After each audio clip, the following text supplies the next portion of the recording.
এই যে আপনি গোসল করে ফেললেন, এই গোসল করার পর আলাদা করে আবার নতুন ওযু করা লাগবে কিনা, এটা অনেক মানুষের কমন প্রশ্ন। আপনি গোসল করছেন, এখন গোসল করার পর আবার নতুন ওযু করা লাগবে কিনা? নাসাইর বর্ণনা 52 নম্বর হাদিস। এই হাদিসের বর্ণনাকারী আম্মা জান আয়েশা সিদ্দিকা রাদিয়াল্লাহু তাআলা আনহা বলেন, কানান নবী সাল্লাল্লাহু আলাইহি ওয়াসাল্লাম লা ইয়াতাওয়াদ্দাউ বা'দাল গুসলি। রাসূলুল্লাহ সাল্লাল্লাহু আলাইহি সাল্লাম ভালোভাবে গোসল করার পর আবার নতুন করে ওযু করতেন না। নবীজি ভালোভাবে গোসল করার পর নতুন করে আর কি করতেন না? ওযু করতেন না। তাহলে এখান থেকে মাসালা শিখলাম, গোসলের নিয়ম কানুন গুলা ভালোভাবে পালন করে গোসল করে ফেললে ওযুর মাসালা আদায় হয়ে যায়, আবার নতুন করে গোসলের পরে ওযু করার প্রয়োজন নেই। এই হলো আপনার নামাজের পূর্ববর্তী শর্ত, ওযু করা, গোসল করা। কাপড় পাক।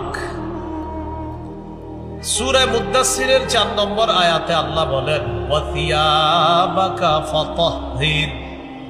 নবী আপনি আপনার কাপড়গুলা পবিত্র করেন, ওয়া রাব্বাকা ফাকাব্বির। এরপর আপনি আপনার রবের বরত্ব বর্ণনা করেন, আগে কাপড় পবিত্র করেন। সহিহ বুখারীর বর্ণনা 227 নম্বর হাদিস। জাআত ইমরাআতুন ইলান নবী সাল্লাল্লাহু আলাইহি ওয়াসাল্লাম। এক মহিলা আল্লাহ রাসূল সাল্লাল্লাহু আলাইহি সাল্লামের কাছে আসলেন। আসার পর বললেন, আরাআইতা ইহদানা তাহিদু ফিস সাওবি ফাকাইফা তাসনাউ ইয়া রাসূলুল্লাহ।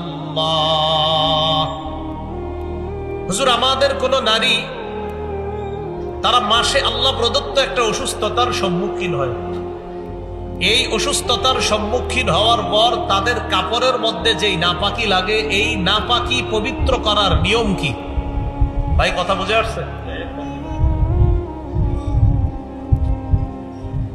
নবীজি সাল্লাল্লাহু আলাইহি সাল্লামকে প্রশ্ন করলেন, আল্লাহ প্রদত্ত একটা অসুস্থতার সম্মুখীন হয় মা বোনরা, এই অসুস্থতার কারণে তাদের শরীরের যে কাপড়, এই কাপড়ের মধ্যে যেই নাপাকি লাগে, এই নাপাকি পবিত্র করার উপায় কি? ফাকাল রাসূলুল্লাহ সাল্লাল্লাহু আলাইহি ওয়াসাল্লাম।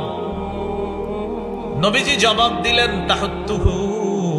1 নাম্বার, নাপাকি কাপড়ে লাগলে এটা ঘষে উঠাবে, ঘষবে, নাপাকিটা ঘষবে। 2 নাম্বার, সুম্মা তাকরুসুহু বিল মা। কাপড়টা পানির মধ্যে ভালোভাবে রিগড়িয়ে নিবে, এরপর কাপড় ভালোভাবে চিপবে, ধৌত করবে, শুকাবে। সুম্মা তুসাল্লি ফিহি। এরপর কাপড় পবিত্র হবে, ওই পবিত্র কাপড়ে নামাজ পড়বে। আমাদের এই হাদিস থেকে মূল মাসালা যেটা জানলাম, নামাজের পূর্বে কাপড় পবিত্র হওয়া শর্ত। নবীজি বললেন কাপড় এইভাবে পবিত্র করবে, এরপর পবিত্র কাপড়ে নামাজ পড়বে। এখান থেকে বোঝা যায় নামাজের পূর্ববর্তী শর্ত হলো কাপড় যেন পবিত্র হয়।